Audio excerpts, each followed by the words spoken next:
ให้ใหญ่กว่านี้คะนี่นะคะเป็นผลผลิตจากต้นพันธุ์กล้วยหอมคาเวนดิชเพาะเนื้อเยื่อแท้100%นะคะ ได้ผลผลิตหวีใหญ่เครือใหญ่อย่างนี้เลยค่ะ สูงกว่าหนูอีก กล้วยหอมของเรานะคะ ที่ลงดินได้เพียง2 เดือนนะคะ และสามารถปลูกได้ทุกสภาพดินเลยนะคะ ดินที่เราใช้ปลูกตอนนี้ก็เป็นดินลูกรังนะคะ ต้นพันธุ์ก็เกิดได้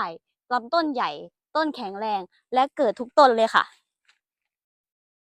มีสายพันธุ์แบบเพาะเนื้อเยื่อแบ่งปัน ครับ กำนางหน่อยๆคนนี้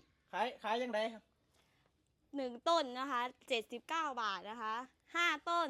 395 บาทจัดส่งฟรีใครที่อยากได้แบบเยอะๆนะคะสั่งไปเลยค่ะ10 ต้น790 บาทแถมฟรีให้อีก2 ต้นแถมฟรี2ใช่ คุ้มค่าชุดใหญ่ให้ป่าขางเงื่อนได้ ชุดใหญ่ไซส์จัมโบ้นะครับ10แถม2บ่ถึง800มีทอน ครับผมคุ้มค่าถ้าเฮาสั่งชุดใหญ่